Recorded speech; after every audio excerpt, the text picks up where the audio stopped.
Hey guys, അപ്പോൾ നമ്മൾ ഹൃദയപൂർവ്വം കാണാൻ വേണ്ടി പോവുകയാണ്. ലാലേട്ടൻ്റെ അവിടെ നാട്ടിലിറങ്ങിയപ്പോൾ ഫസ്റ്റ് ഷോ പോയിക്കൊണ്ടിരുന്നതാണ്. ഇവിടെ വന്നതിന് ശേഷം ഫസ്റ്റ് ഡേ പോകാൻ പറ്റാറില്ല. പക്ഷേ ഫസ്റ്റ് ഡേ പോയില്ലെങ്കിൽ നമ്മൾ ലാലേട്ടൻ്റെ അവിടെ ഇറങ്ങി എന്തായാലും പോയിരിക്കും.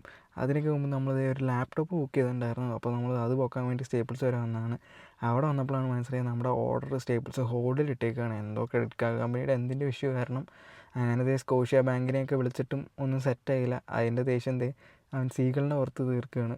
ഞാൻ നേരത്തെ വീഡിയോ പറഞ്ഞ പോലെ ഇവനാണ് ഈ സീകൾ എന്ന് പറഞ്ഞു കഴിഞ്ഞാൽ കണ്ണെടുത്താൽ കണ്ടുവിടാൻ വന്നിട്ട് അതിനൊക്കെ പിടിച്ച് തരുമെന്ന് എൻ്റെ അടുത്ത് പറയുകയാണ്. അങ്ങനെ യാത്ര കഴിഞ്ഞ് ഞങ്ങൾ ഫൈവ് ഗൈസ് വരെ വന്നേക്കാണ്. ഇതൊരു അമേരിക്കൻ ഫ്രാഞ്ചൈസാണ്. അപ്പോൾ എൻ്റെ ഒരു കൂട്ടുകാരൻ പറഞ്ഞത് കട അടിപൊളിയാണ്, ഫുഡ് അടിപൊളിയാണെന്നൊക്കെ. പക്ഷേ ഞാൻ ഓർഡർ ചെയ്തൊരു ബർഗറാണ്, അവൻ ഓർഡർ ചെയ്തൊരു ഹോട്ട് ഡോഗാണ്. എനിക്ക് അത്ര ഇഷ്ടപ്പെട്ടില്ല, എന്നാലും കുഴപ്പമില്ല. അതൊക്കെ കഴിഞ്ഞ് ഫുഡൊക്കെ കഴിച്ച് കഴിഞ്ഞാൽ ഞങ്ങളിതേ വഴിയിലൊരു വൈപ്പർ കണ്ടു, ഡോഡ്ജ്. അടിപൊളി കാറായിരുന്നു കേട്ടോ. അതൊക്കെ കഴിഞ്ഞ് ടിക്കറ്റൊക്കെ എടുത്ത് ഞങ്ങളതേ സിനിമയ്ക്ക് കയറി. നാട്ടിലൊരു ലാലേട്ടൻ്റെ ഒരു ടൈറ്റിൽ കാർഡ് ഉണ്ടായിരുന്നില്ല, അത് ഞങ്ങൾക്ക് ഇവിടെ കാണാൻ പറ്റിയില്ല, എന്താണെന്നറിയില്ല. സിനിമ ഞങ്ങൾക്ക് രണ്ടുപേർക്കും ഇഷ്ടപ്പെട്ടു കേട്ടോ. അടിപൊളി പടമായിരുന്നു. എന്താ പറയുക, ഒരു സിമ്പിൾ ലൈറ്റ് ഹാർട്ട് സിനിമ. ലാലേട്ടനെ കണ്ടിരിക്കാൻ തന്നെ ഒരു പോസിറ്റീവ് വൈബായിരുന്നു.